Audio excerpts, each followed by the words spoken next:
welcome everyone to the ROV Introduction to ROV tutorial. We'll see how to set it up, how to deploy it. But before we go into that, we'll also have a brief introduction to RPKI, because it's important for everyone in the room to have an understanding of how RPKI works.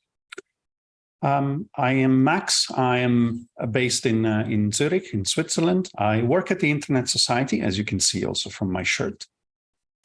And I'll be the presenter today. I know before we start, we have a poll for you. We have another poll for you, so that we understand the level. I've touched over RPKI yesterday during the Routing Security 101, and I would like to understand if what the level of the room today is. So let me know here, and I see we have so far a good spread with people who know the basics, intermediate knowledge. That's good. I like also seeing that there are people who have no idea about ROV. It's very good that we don't have anyone who says, I know all there is to know about the subject. It means that we have room to grow here. And honestly, if you were to ask me, I wouldn't say I know everything there is to know about the subject either. There is a lot that I don't know. I mean, some of the nitty-gritty details of how ROAs and certificates are, I don't know. So it's good. I see we have a good distribution here. Yeah. So 3, 2, 1, and let's close the polls. There we go. I see we have a good distribution of knowledge. So that gives me a good feeling for the rest of the webinar. So let's start with an introduction to RPKI. And again, before I start here, if you have any questions, if you need any clarification, feel free to write in the chat. I have it open. I can see it. So there is really no problem in asking me to go back to a certain topic, slide, anything, or if you have a specific question. I really like interactive sessions. So having said this, let's start by looking at RPKI. When we look at the internet, you know, let me see if you're ready for this. Do you know around which time BGP as a protocol was developed, was designed by the ITF? Can you write it in the chat? Was it, I don't know, 2005 or 83? Or I know some of you will be Googling it now. Can you tell me in the chat when I see 1990, Andy? Yes, it was in the 90s. It wasn't 2008. In 2008, that's when RPKI started, and we'll see that in a moment. So it was around 94, between 94 and 96. If you Google for the RFCs that define BGP4, which is the latest version of the protocol, was designed in the mid-90s. So what does this tell us? BGP has changed, it has evolved, but it wasn't redesigned since then. And so we have certain features that stood there, that are still there. So on the internet, you have BGP regulating how information are distributed about how to reach other networks. So imagine you are network B, and you run a certain range, you have a certain range of IP addresses, 213, blah, blah. So what you normally would do is you run BGP and you make what's called an announcement. So you tell the world, and in this case, we look at the specific communication to network A. You tell network A, I have this network, 213.xxx, and network A takes this information and puts it into its routing table. And the opposite direction, we have a similar announcement. So network A tells us, hey, I have 193.xxxx. So we have two entries in two separate, well, one entry each in separate routing tables. But the problem now is, can network A trust B and whatever announcement they received from B? And B might have a similar question. Is A correct? Is A telling me, giving me correct information about the networks they operate? In BGP, we have no functionality embedded to verify this information. When BGP was designed, the people who designed it decided, let's leave this to the operators. Let's trust the people who are operating BGP. And we know that in the actual model of the internet, trusting someone on the internet is not really a good thing. To do. Well, trusting some unknown person on the internet is not something you would like to do. So back in the day, someone came up with the idea of having an external database. In this case, I'm in the RIPE region. We have the RIPE database, but there are other routing registries. So this is one example. There is a database that contains information where network A can ask the database, hey, I have seen this BGP announcement coming from this network, and the originator, so the network that generated this BGP announcement is this ASN. Can you tell me if this information is correct? And the RIPE database contains what are called route or route 6 objects.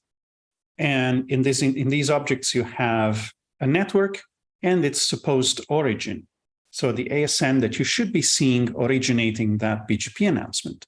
So with that, you can assume, okay, the data in the RIPE database, I can trust it. So you can then, if the BGP announcement matches what you have in the RIPE database, you can assume that's good.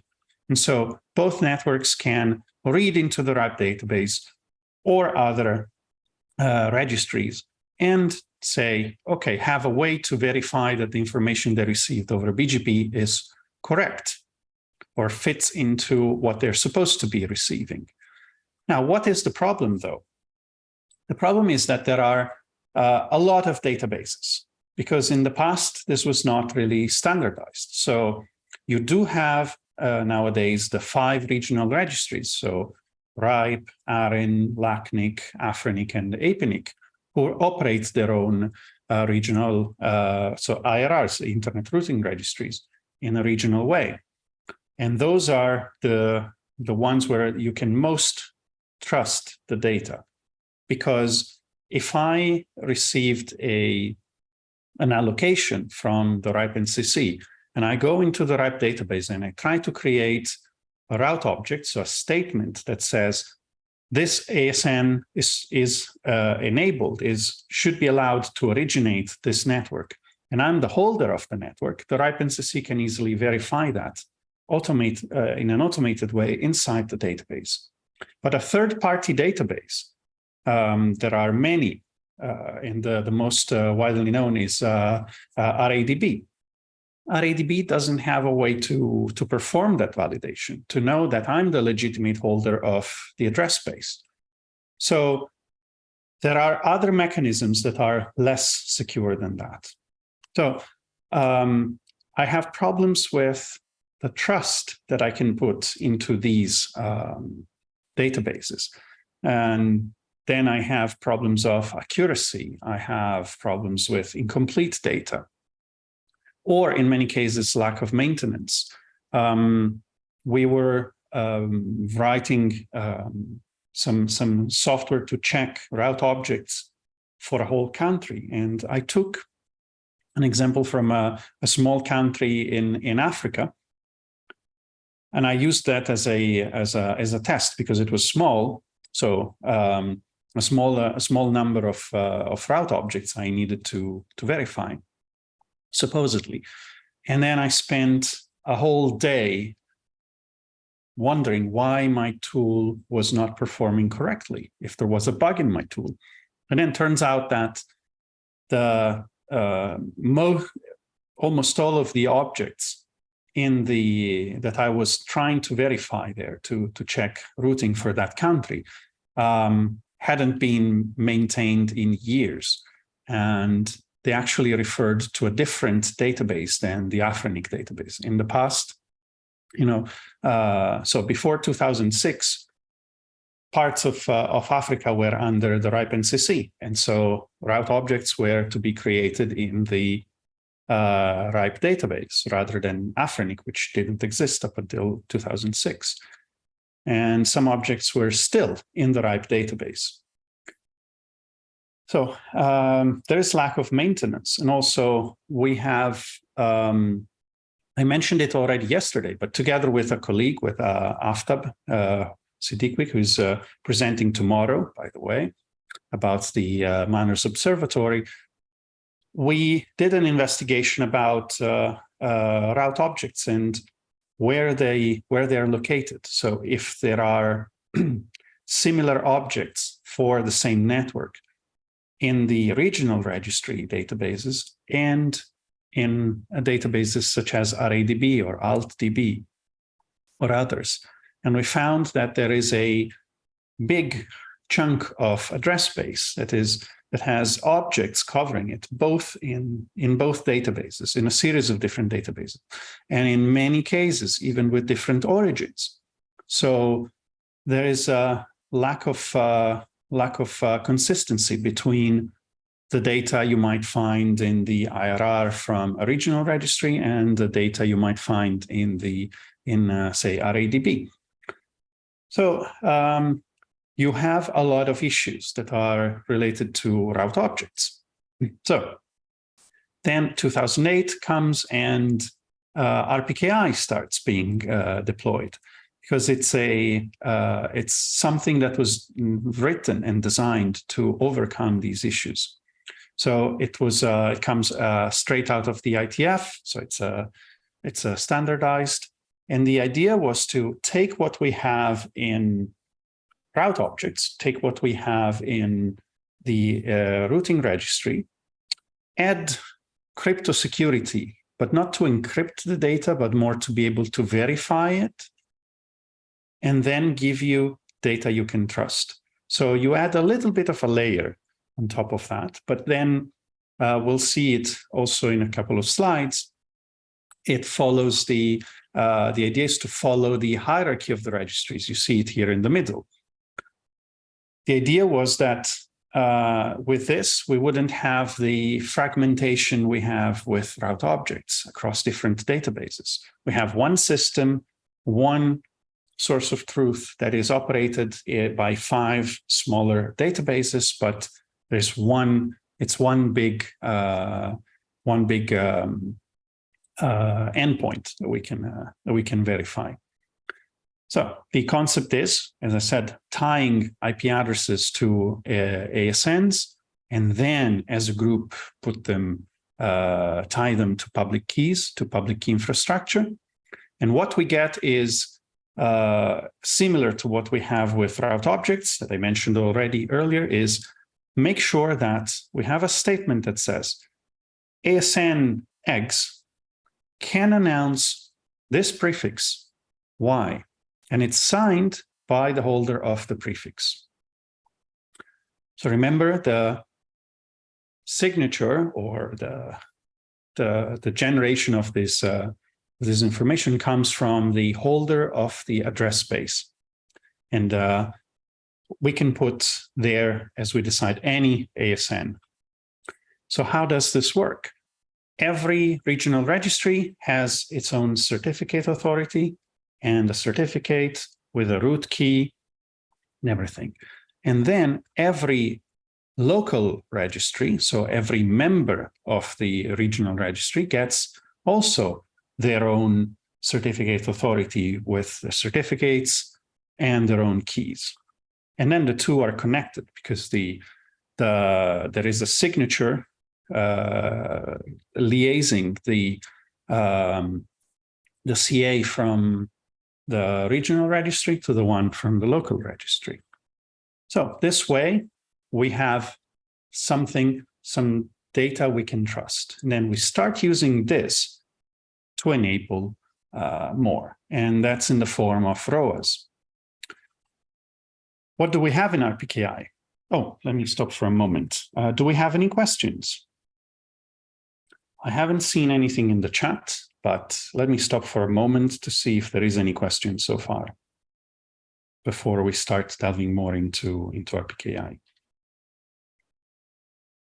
No? Okay, that's good. So, as I said, we have a database. And the database gives us two things we can do with it. One is we can create something in the database. So we can sign something, or we can validate that. And these, as you can see from the dividing line in the middle, these are two totally separate actions. You can sign something, you can create your ROAs without validating, or you can validate without having signed your ROAs. Some networks might not be enabled to sign their own ROAs for reasons. So they might do validation. They might take the data that others have put into this database and use it to validate, verify it, to verify the BGP announcements. And vice versa, someone might just be signing the ROAs without the need to do any validation by themselves. So let's start by focusing on the left side, on signing.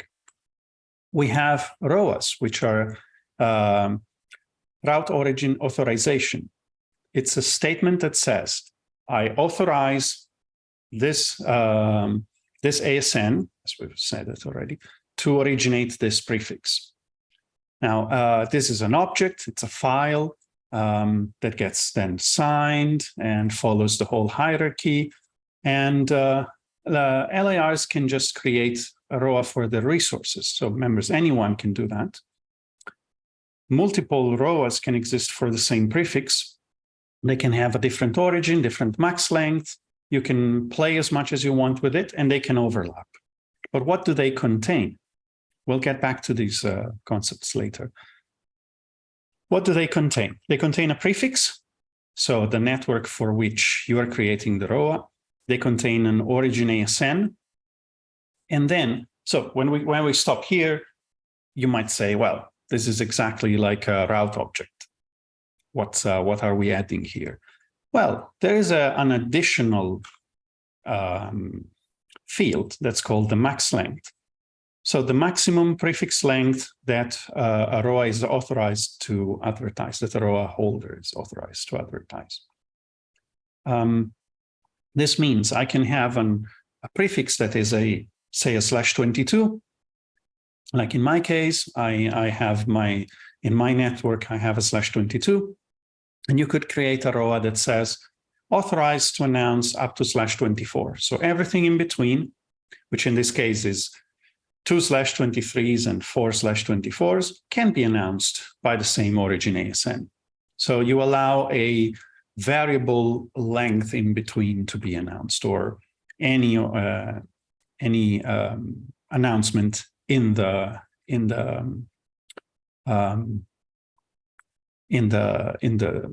range. So what is it? Let's explain it a little better.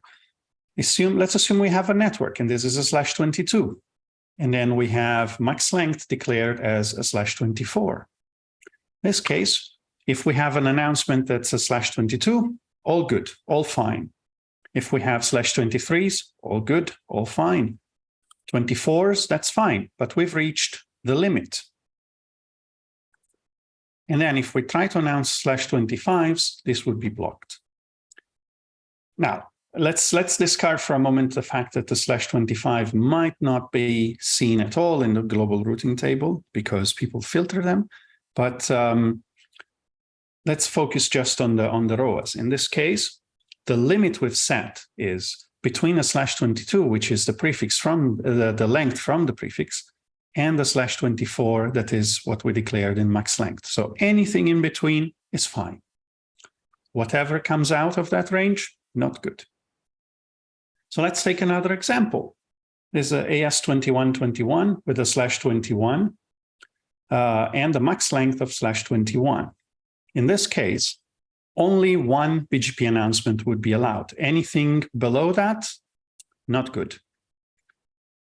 But what if I want to announce something more specific? I told you earlier that a ROAs can overlap. ROAs can cover the same, there can be multiple ROAs for the same prefix, different max length, different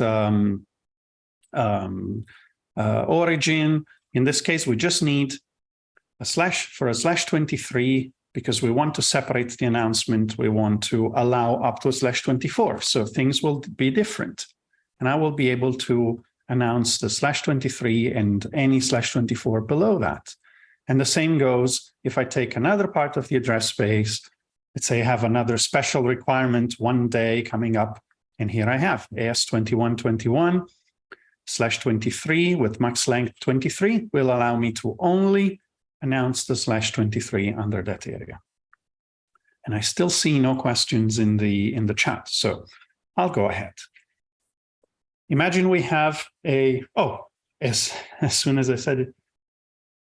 Okay, what if you want the /21 and only or all of the /24s? Wow, that's a good question. The way I would do that would be to create, and actually my suggestion would be to just create a ROA with the /21 with max length as /21, and then create one single ROA from each one of the /24s with just /24 as max length. I tend to personally not use max length because, well, I'm right on the slide that explains that. But yeah, so the solution, Bram, for that question is to just create the single ROAs for every single /24 you'd like to announce. We have any other? Okay, perfect. So max length, as I was saying, I tend to not use that, is to, or suggest not to use it. Imagine you have a situation where you have a /22, and you did the same as we did earlier. You have a max length of /24. So the /23 is fine. So you have a BGP announcement for a specific /23 out of that as well. But then what you haven't done is set up the BGP announcement for a separate /24 you have under your address space. So it's not there. And imagine someone somewhere who runs their own network decides to take your, look at you and see, oh, there's an opportunity there to try to hijack something. Let me try this. So imagine they set up a new router. They set it up with your ASN as the announcer. They put it behind their own ASN. They create, they add your ASN to their AS set so that normal BGP filters would get updated and these BGP announcements would be let through. And then they start originating that /24 behind their ASN, but from your ASN, seen from the internet as your ASN. Do you think this would work? So imagine you see a BGP announcement coming from a /24 that is not being announced before, but is covered by a ROA. It comes with origin as your own ASN, which is fine according to the ROA. So would this BGP announcement be okay? Can you write it in the chat?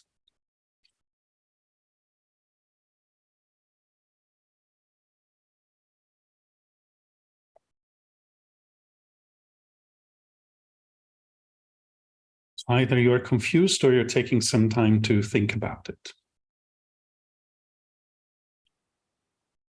So just to cut it quick, that would be valid. Imagine you have someone hijacking you, but being seen as a very valid announcement on the internet.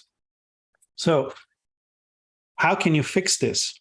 You could fix that by changing the max length to just a /23 to create a ROA that would just cover your BGP announcements only and be strict about that. So if you leave it up and you make it too permissive, you're allowing also other people to try to hijack you. So this is a very serious consideration to make when creating ROAs. So a ROA is an object that gets signed and then becomes part of the chain of trust that goes from the ROA to the LIR's certificate authority, which in turn is also signed by the RIR certificate authority, which is also signed by the root key. So this way, a ROA can be verified. Whenever you want to check it, you want to make sure that it's a valid ROA, you can check the signatures from the rest of the chain. And that's what validators do. So we have a certificate hierarchy, which follows exactly the allocation hierarchy. So when, especially in the RIPE region, when we have members, ROAs are created by members, which in turn follow the hierarchy. In other regions, such as in APNIC, you might have an intermediate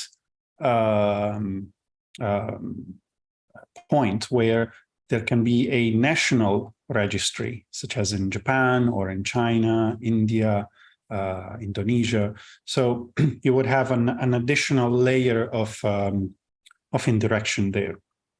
But it generally follows the same rules here.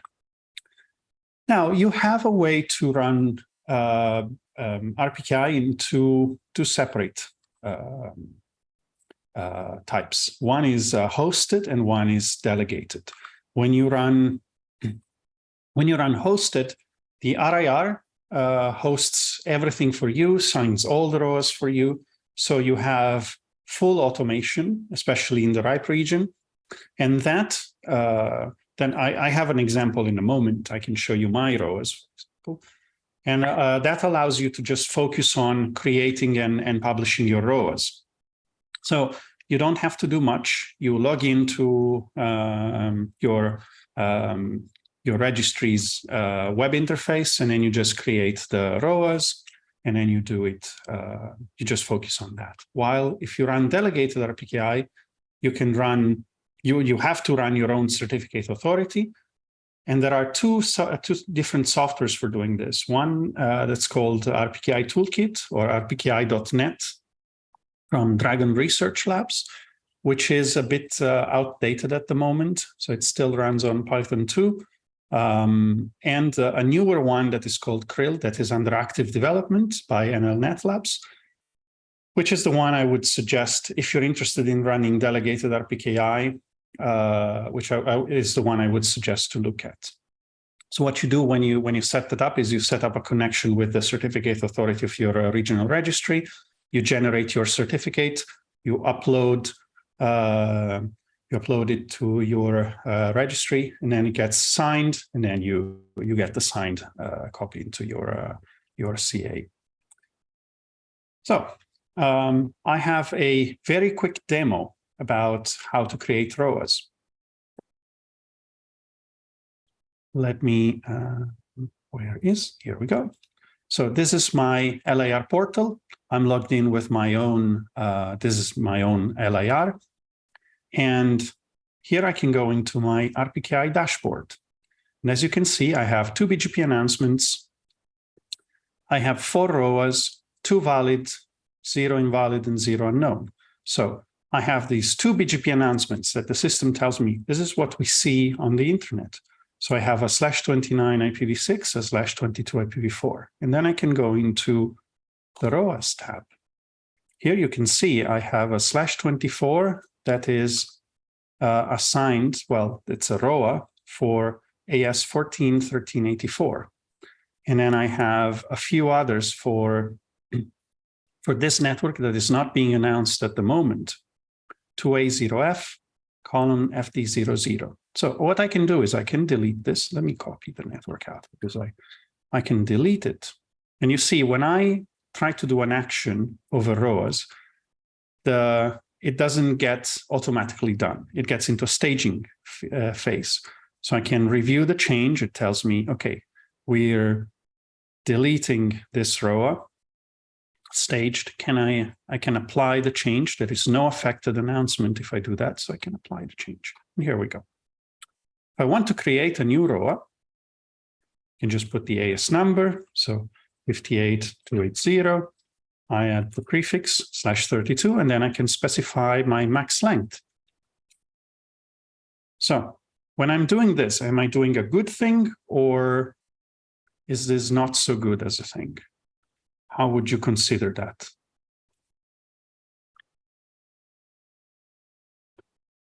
I'm always waiting for comments in the chat. Not good, Bram. Yes. So I'm allowing too much, although I have to admit, very bad. I like that comment. Okay, so what I can do is maybe do up to /36. And, or actually, even better, this is a /29, to be honest, and I can do up to /32. I can save. This would still be a bit permissive, but /32 is such a big chunk of address space. Here we go. I have a ROA that's staged. I can apply the change, and then if you were to check in a few minutes in the ROA database, you should see that ROA being there again. It doesn't affect any announcements yet because that network is not being announced out of my address space, but that's fine. Okay, so far so good. I'm happy to see some interaction in the chat finally. So if we are good with this, let's go back to the presentation, and I have a poll now. So can I ask Robbie to start the poll then? If he's here.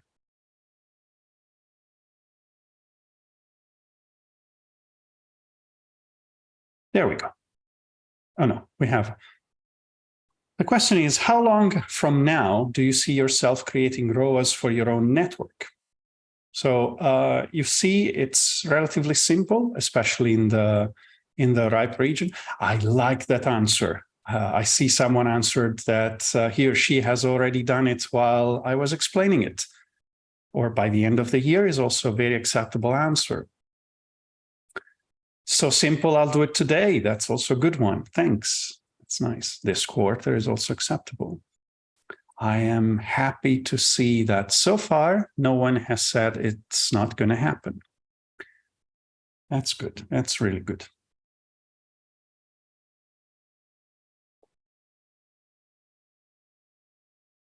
That is really good. Okay. So I'll give you a few more seconds to answer the poll. Some must have done already. Yes, also good. That is good, Bram. Can I ask you, Bram, if you've done it already, which regional registry was it? RIPE, okay, hosted, yeah. RIPE is really easy. Even if when you start, you just have to push one button and that's it. So perfect. I see that these are all good answers. I see a good number has already done it, almost 50%. it's simple, please do it today. But then this quarter or by the end of the year, I can understand these answers. In 2019, in March 2019, when I was still working at the RIPE NCC, we did a deploy-a-thon. It was a weekend where we gathered that was the Juniper offices in near Amsterdam, Schiphol. And we helped people either creating their ROAs or understanding more about ROV and helped them. And I sat there with a very large ISP, and I could tell that it's not it's sometimes not easy. Because if you are a large ISP, you want to understand where all your networks are and how they should be routed, and you don't want to create issues. I have a question in the Q&A. Yes, I'll get to that in a moment. I saw the comment. So I'll answer live. So the question is it the same method for all RIRs to create a ROA? It's a very similar approach for them. They are not exactly the same. So RIPE is the easiest one. I know APNIC is very similar. There might be some more intermediate steps, like for example, if I remember correctly, in ARIN, you can set it up as hosted, but then you have to generate your certificate yourself and upload it, but you're given all the commands and all the help you need for that. So they are very similar, and as was written in the chat, there is an API for that. So most of the RIRs have, I think all of the RIRs have an API for creating ROAs or deleting them or listing them. I've recently played a bit with the RIPE NCC API for that, and so it's all relatively easy if you want to do it as hosted. I see another question in the chat that says, "Please, can you share with the step to deploy RPKI server?"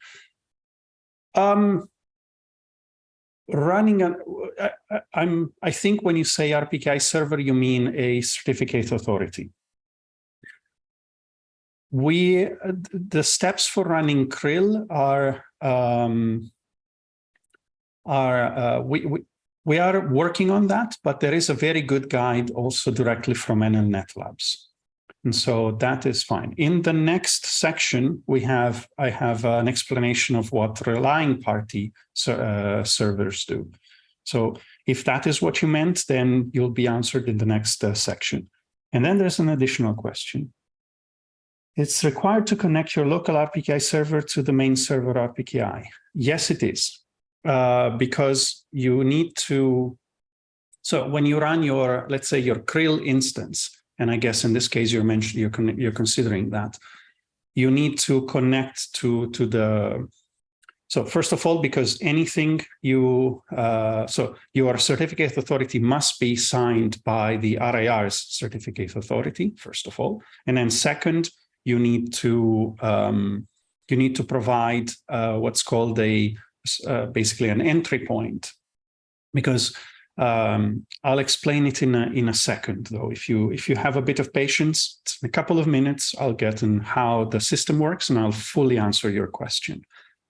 How to do that is not part of this tutorial, because in this case, we're focusing on deploying ROV and not deploying krill, but that's definitely a feedback that we can take in some sessions that we might do in the future as well.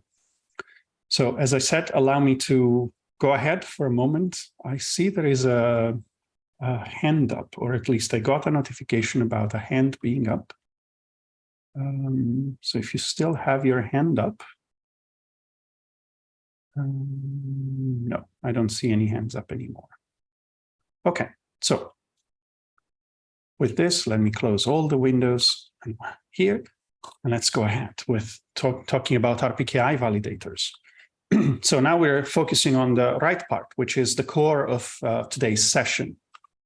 And let me tell you, we might go a bit over. We're scheduled to end at the top of the hour, but I think I will need 5-10 more minutes for that. So maybe arrange for taking a bit more time for this call.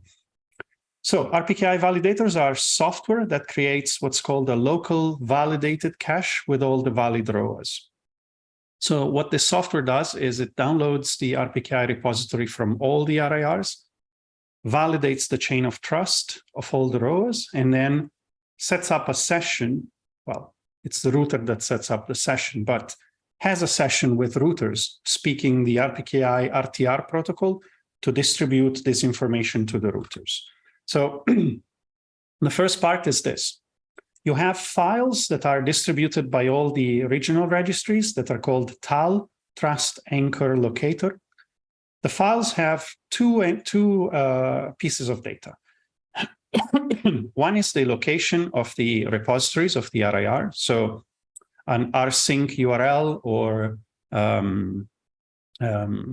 HTTPS location, and the public key for that RIR. So you have information that is already distributed by default, so you can access it.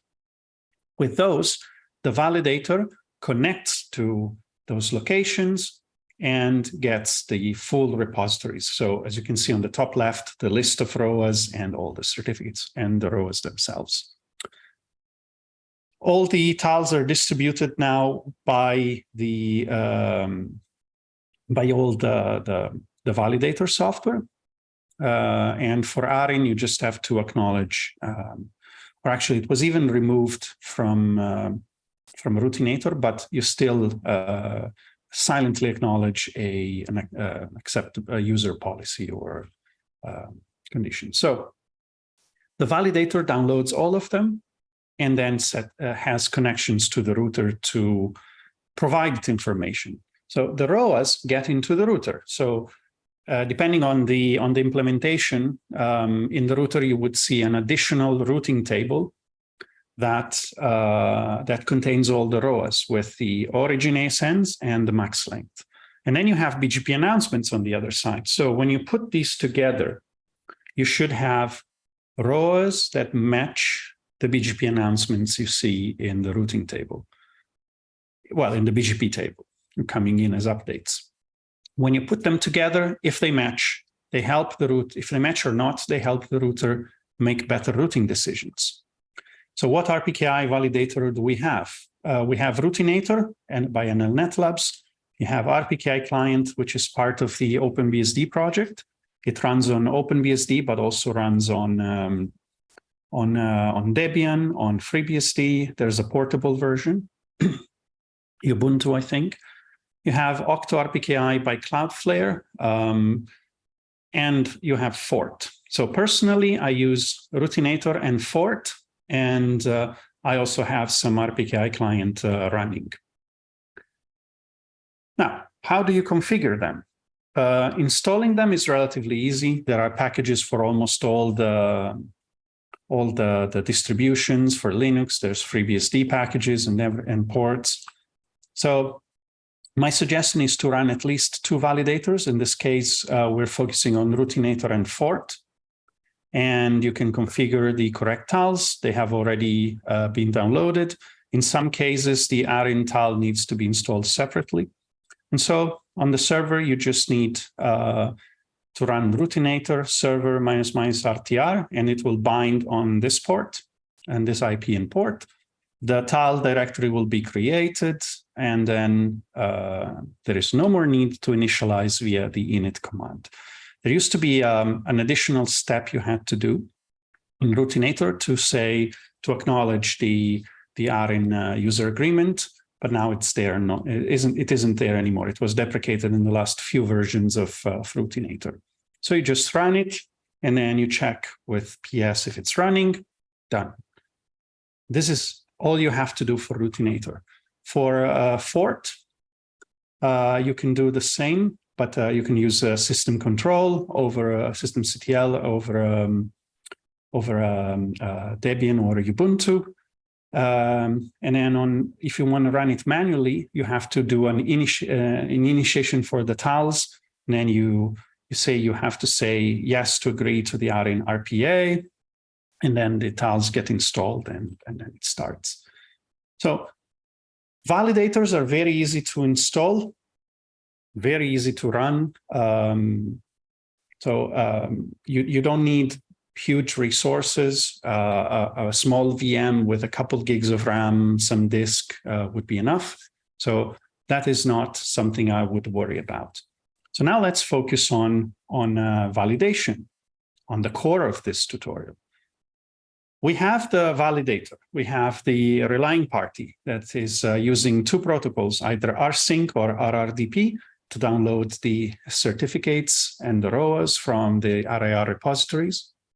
I said there are two protocols. rsync is the protocol that historically was there to download all the data, but it's a bit heavy. So another protocol was introduced, which is called RRDP, and it's based on HTTPS. So it's basically a system where every once in a while a full dump gets published, and then as small files for differences between the dump and the next state are published.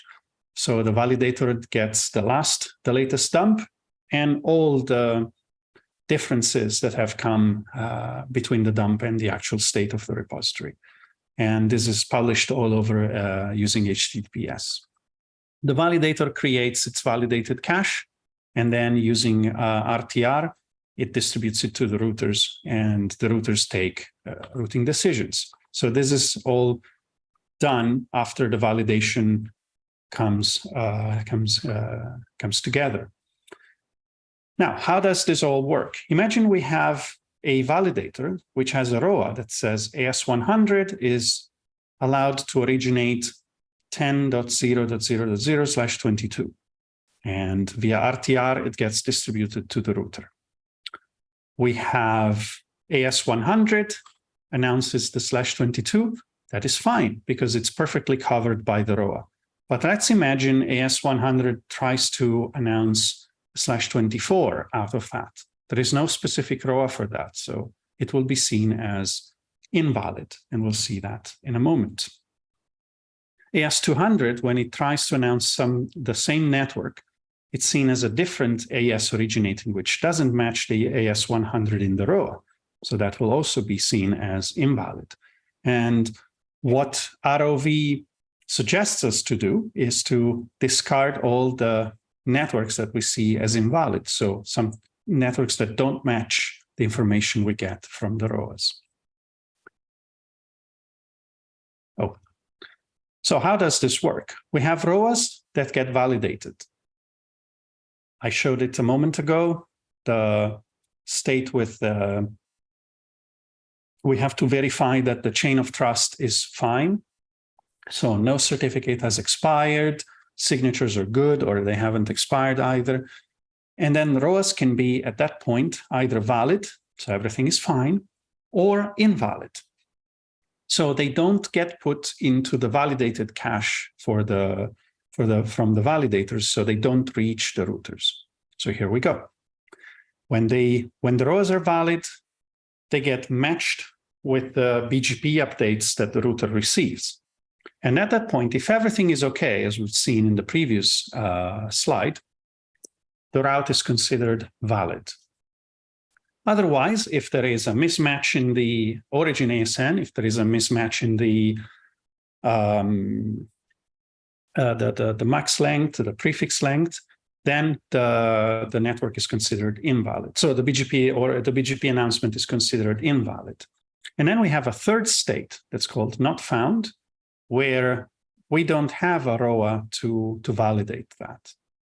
We don't have a way to say, hey, is this good or not? So this is the state where most of the routing table right now is in, not found, because there is no ROA covering it. In a perfect world, we would have, I don't know, 99-point-something% of routes that would have a valid ROA. and then a very small percentage, probably the new routes or the ones that are being, the prefixes that are being transferred between different networks, different operators might be in a state of not found, and then the rest would be valid, would have a valid ROA covering it, so that we would be checking their validity in the BGP announcements. Now, you might be considering a case. If I look at a situation like this, we have AS100, which might be one of your customers, generating an invalid announcement, a /24. We've seen this in a previous slide, but here we are in the same situation. I have a /22 ROA with, when we don't have a max length, we have to assume the max length is the same as the prefix length. So this ROA has a different, this ROA is for a different network, a /24. So this comes in as invalid. What we can do is there is a protocol, well, an ITF, an RFC that defines something called slurm. And it allows us to create entries artificially in our validator that then turn into perfectly valid ROAs that get just created into our validator, into the validated cache, and they get sent to our router for whatever we want. So we create exceptions in our system. We say AS100 is allowed to announce this /24. So this is something that we might want to put if we have a customer who created a BGP announcement that doesn't work, they don't know how to fix the ROAs, or we want to provide a quick solution, and we can use Slurm. I mentioned it yesterday, and I'll say it again. If you do such a thing, if you create an exception in your validator for a customer, set a timer for yourself in a few days, and then go back to it and try to remove it, because you don't want to have a permanent exception in your validator. It might lead to consequences in the long run. So now I have an exercise or demo. What I have is, we have seen that I have a BGP announcement that is for a /22. We've seen it in the in my RPKI dashboard. And there is a /26 that we have generated wrongly as an announcement in my lab. So I'll stop sharing because I moved to my lab setup. I start sharing my lab. Where is it now? Here. We have online labs. Let me make the text a bit bigger so you can all see it. So I'm in my router, and if I do a show IP BGP, you see I have /22 announcement and a /24. They're good. So what I can do first is configure RPKI, conf-t. I go into router BGP 101, and then I do and I do RPKI. RPKI cache 192.168 port 3323 and preference 1. So what I'm doing here is I'm telling my router, this is a virtual router, this is FRR, and we're running in our labs. I'm telling it, use this cache, which is a routinator and fort that we have in our labs. If I change the port, the IP and the port, preference 2, I'm setting up these two validators as my own validators inside the lab. So as we're speaking, the router is actually connecting to them and setting up its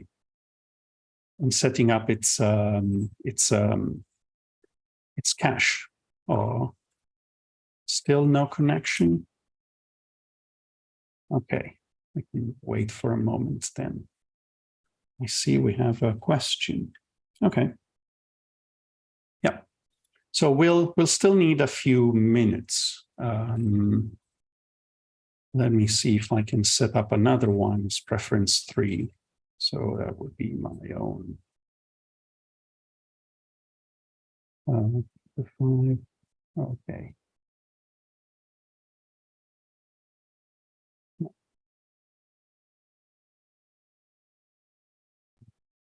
1 second, I'm checking the.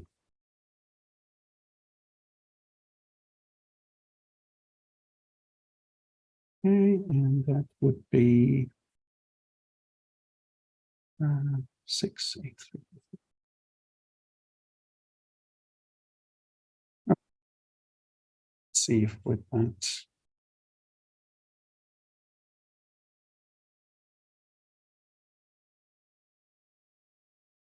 Still no connection. Okay, well, in any case, the next step, while this works out, I would have to create a route map, and I call it RPKI, and I say permit 20. Then I say match what you see as RPKI not found. So what I say is take everything that is unknown and then let's do a set local preference 100. Then I can do same with permit 30. And then I say match RPKI valid. And I say for every valid route, let's just, for this use case, set the local preference to 100. And then now that I created it, you know that I'm not adding any match for invalid because I just want to discard them. So I don't need to match them. I just need to let them go through my route map. I don't allow them, so I just discard them. Then I go into router BGP 101. Then I do neighbor. I have 10.1.0.2. That is my route map. Well, I should do address family. Address family IPv4. Okay, and then I do neighbor 10.1.0.2. Route map RPKI in. I say whenever I receive something coming in, do that. Let's see if show RPKI prefix table. There we go. So in the meantime, we got all these prefixes in. And if I do a show IP BGP, you see that I have just this one valid route. And I don't have the /26 anymore, or the 24 anymore, because it gets filtered out. So I've applied ROV here, everything is fine, and I'm just leaving a network that doesn't have a valid ROA covering it out. As you could see, it took probably 5 minutes to implement it here. Besides all the issues with the validators, I will look them up. But as you see, it doesn't require too much magic. And now that I go back, let me share my keynote again. We have a poll. And while Robbie sets the poll up, I'll tell you that we still need about 3 minutes for the final considerations. So this is to set expectations about how much time left we have. You can take it. So it's similar to the deploying ROA questions. When do you plan on implementing or deploying ROV in your network? Is it going to happen today? Do you plan on doing it later on and by the end of the year, or you need to upgrade your routers first? That's a good answer as I was reading it. Do you plan on doing it next year, or you're not planning on doing it at all? Or last one is, are you keen on doing it, but do you need any help? And if you need any help, me and my colleagues are available to provide you with tips, with information, anything. Oh, that's good. Now here is a question I have following the answer here. I see you basically 100% saying that they need to upgrade their routers first. What is the reason for upgrading them? Is it that they don't support ROV, or is it a software version you need to upgrade?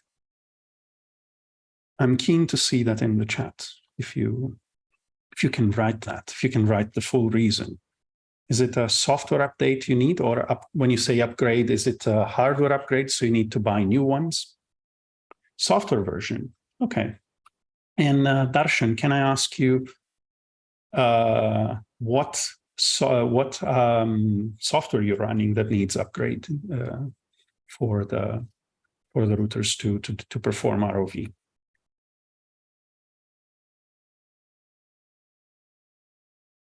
All right. I see MikroTik V6 doesn't support ROV. My version 7 does. And it is, as far as I can tell, it is considered stable enough right now, unless you need some specific version here. So we're closed our poll. And now I can show you give you some final considerations about this. So some suggestions I have are to run multiple validators, both in type and location. So as you could see in the example I gave, I had to set up 3 different validators. I will now need to check what happened to the first 2, I think. So keep them monitored. And one suggestion I can give you is check that the serial number keeps increasing. In RPKI RTR, there is a serial number. Every time the validator gets some new data from the global databases, it increases that number, so you can easily see what is available, what is the last serial number, and check that it keeps increasing.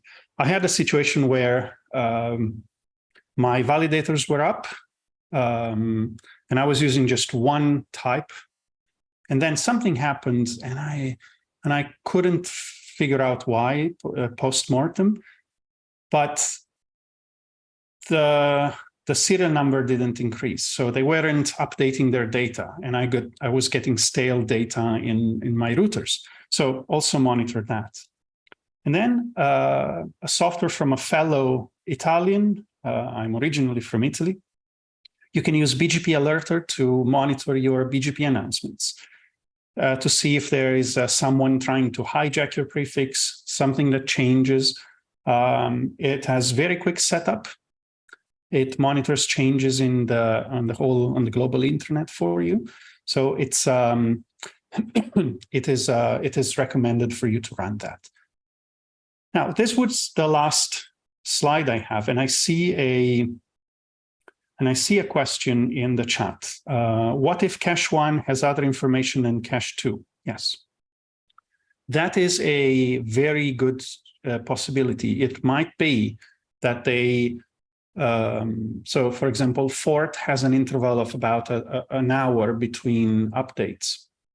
And you can, of course, configure that. So it might be that Routinator or another software that has a different update time gets different data. So normally in routers, some implementations do a union of the data they get from the 2 validators. So they merge the ROAs they see from the 2 or 3 or 4 validators you give them. in FRR, you probably have noticed that I mentioned a preference in when I entered the validators. In FRR, they keep one connection at a time. So the others are fallback, but they're called fallbacks. So there are cases where that happens, Bram, and I don't have a solution for that at the moment. And then I see Kudusu, who has a, okay, can I go back to slide 61? Let me see this one, BGP Alerter. You say that that this tool didn't work for you. Yeah. This is the link for, so you, can I ask both of you who wrote to us for a URL? Is this the URL you were looking for?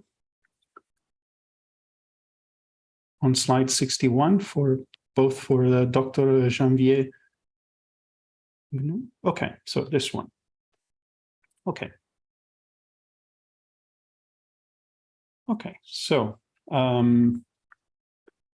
what I suggest, if you're interested in more information, just take my email address here and feel free to send me an email, ask for more information. I'm happy to provide more.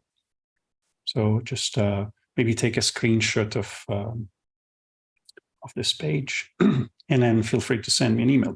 Now, last is we have more sessions today coming up.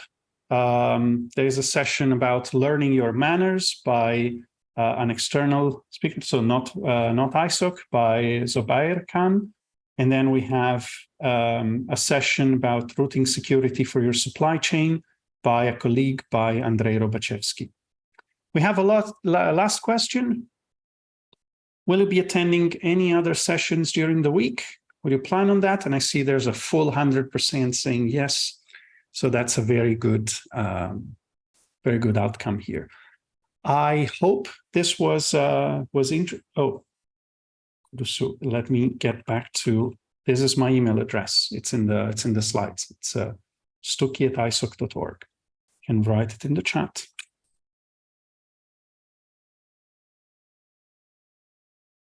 There you go. And with this, thank you very much for being today with us. I went 12 minutes over time, but I hope this was worthwhile for you. So thank you very much. And I'm gonna close the session in a moment. So let me end the poll. I see that everyone answered was 100%. I'll stop sharing and thank you very much. Have a nice day, all of you.